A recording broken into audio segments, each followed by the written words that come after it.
Assalamualaikum warahmatullahi wabarakatuh. Bapak, Ibu, dan saudara-saudara yang saya hormati, 7 bulan sudah kita bersama-sama menghadapi pandemi ini.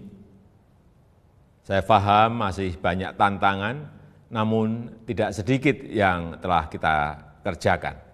Singkatnya, strategi pemerintah sejak awal adalah mencari titik keseimbangan. Sekali lagi, mencari titik keseimbangan. Saya tegaskan kembali bahwa kesehatan masyarakat, kesehatan publik tetap nomor satu. Tetap yang harus diutamakan. Inilah prioritas, tetapi memprioritaskan kesehatan bukan berarti mengorbankan ekonomi. Karena jika kita mengorbankan ekonomi, itu sama saja dengan mengorbankan kehidupan puluhan juta orang. Ini bukan opsi yang bisa kita ambil. Sekali lagi, kita harus mencari keseimbangan yang pas. Oleh sebab itu, saya dan seluruh jajaran pemerintah selalu berupaya mencari keseimbangan itu. Tidak perlu sok-sokan akan melockdown provinsi, melockdown kota, atau melockdown kabupaten. Karena akan mengorbankan kehidupan masyarakat. Tapi kita tetap serius mencegah penyebaran wabah supaya tidak meluas. Hasilnya bagaimana? Ini yang terpenting. Mari kita menilai berdasarkan fakta dan data dan bukan berdasarkan kira-kira. Saya bisa mengatakan penanganan COVID-19 di Indonesia tidak buruk, bahkan cukup baik. Maka saya hanya bicara fakta. Dalam jumlah kasus dan jumlah kematian, Indonesia jauh lebih baik ketimbang negara-negara lain dengan jumlah penduduk yang besar. Sebaiknya kalau membandingkan, ya seperti itu. Kalau Indonesia dibandingkan dengan negara-negara kecil yang penduduknya sedikit, tentu perbandingan seperti itu tidak bisa menggambarkan keadaan yang sebenarnya. Dalam hal ekonomi, pencapaian kita juga tidak jelek-jelek amat. Ekonomi kita menurun, ya, betul, itu fakta. Tapi mana ada negara yang tidak menurun ekonominya? Bahkan ada banyak negara lain yang harus memikul beban ekonomi yang jauh lebih parah. Dibandingkan dengan beberapa negara Asia Tenggara lainnya, misalnya, kinerja ekonomi kita masih lebih baik. Sekali lagi, ini fakta.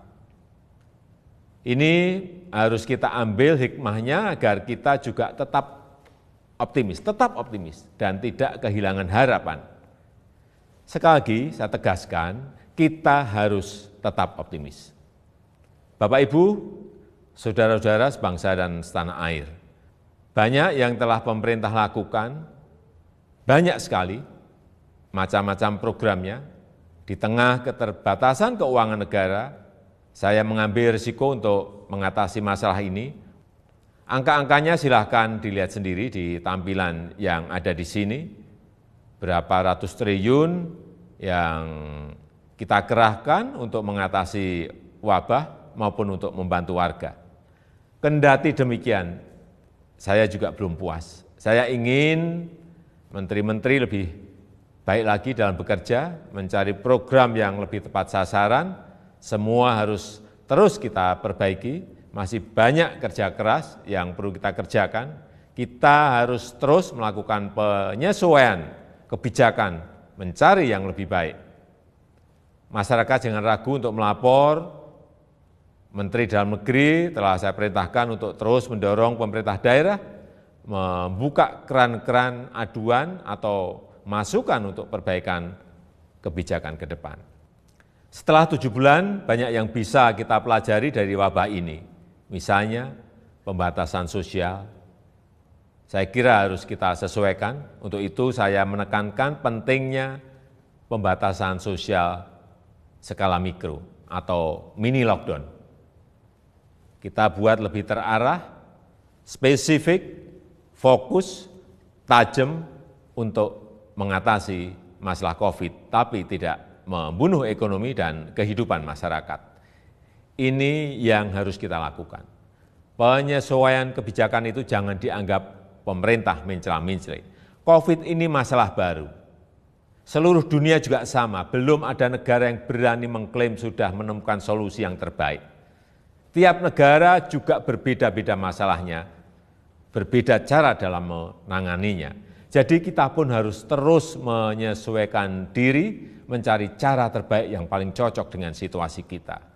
Sekali lagi, pencapaian kita sejauh ini tidak buruk. Angka-angkanya jelas, tapi jangan membuat kita terlena.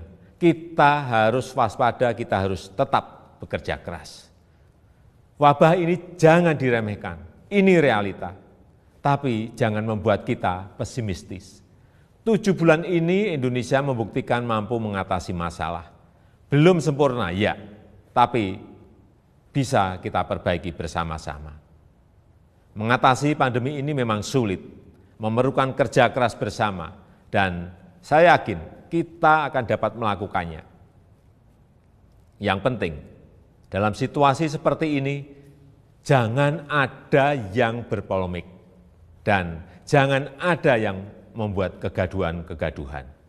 Bapak, Ibu, dan saudara-saudara sebangsa dan setanah air, tentunya apresiasi saya sampaikan kepada dokter, perawat, tenaga medis, TNI, Polri, ASN, dan juga para relawan. Namun, tidak kalah pentingnya adalah peran serta masyarakat untuk berubah, menyesuaikan diri, menaati protokol kesehatan. Lakukan dengan disiplin 3M, memakai masker, menjaga jarak, mencuci tangan. Tetap optimis mengatasi masalah. Saya percaya jika kita saling melindungi, saling membantu, saling mengingatkan satu sama lain, kita akan mampu melalui masa-masa sulit ini. Semoga Allah SWT, Tuhan yang Maha Kuasa, meridhoi dan memberkati segala upaya yang telah dan akan kita lakukan bersama-sama sehingga dapat keluar dari krisis ini. Terima kasih. Wassalamualaikum warahmatullahi wabarakatuh.